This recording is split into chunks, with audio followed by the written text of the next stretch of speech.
जज अगर मजबूत किरदार के हों तो फिर उन्हें अपने फैसलों पर अमल करवाना भी आता है। इसकी एक मिसाल जस्टिस बाबर सत्तार का वो फैसला है जो उन्होंने इस्लामाबाद के डीसी इरफान नवाज मेमन और इनके साथ साथ एसपी ऑपरेशंस के हवाले से दिया है।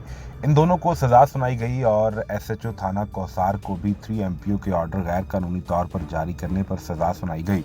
लेकिन अब सवाल ये पैदा होता है कि इरफान नवाज मेमन हो या फिर इस्लामाबाद पुलिस के सीनियर ऑफिसर्स हों, क्या इन्होंने शहरयार अफरीदी को गिरफ्तार करने के लिए और दीगर पीटीआई के लोगों को गिरफ्तार करने के लिए 3 एमपीओ के जो ऑर्डर जारी किए ये अपनी मर्जी और मंशा से किए या इनसे ये ऑर्डर जारी करवाए गए?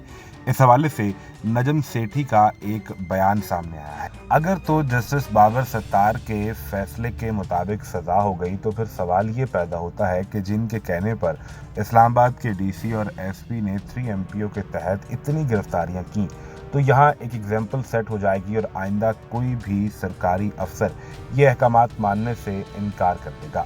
अदालत में आए इस्लामाबाद के डीसी इरफान नवाज मेमन से भी सहाफ़ी ये सवाल करते रहे कि आपने अदालत के सामने ये क्यों नहीं बताया कि आपने 3 एमपीओ के जो ऑर्डर जारी किए थे ये अपनी मर्जी से किए या आपसे ज़बरदस्ती ये ऑर्डर्स जारी करवाए गए थे।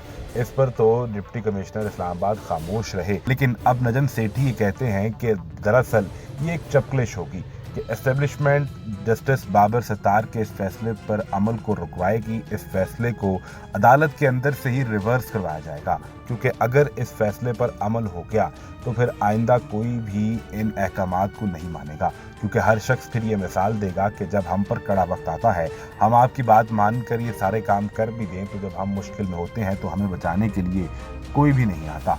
उधर नजम सेठी ने ये तक बतला दिया कि केपी के हवाले से जो अली अमीन गंडापुर ने आते ही ये ऑर्डर दिया है कि तमाम गैर कानूनी मुकदमात और पर्चे ख़त्म किए जाएं।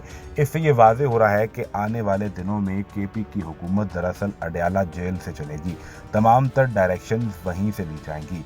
अली अमीन गंडापुर ने शहबाज शरीफ की तकरीब हलफ बर्दारी में भी शिरकत करने से इनकार कर दिया है और इस पर भी यही मौक़िफ़ अपनाया कि ये फॉर्म 45 वाले वज़ीर आज़म नहीं बल्कि फॉर्म 47 वाले वज़ीर आज़म है, लिहाजा मैं इस तकरीब हलफ बर्दारी में शिरकत करने के लिए नहीं जाऊँगा।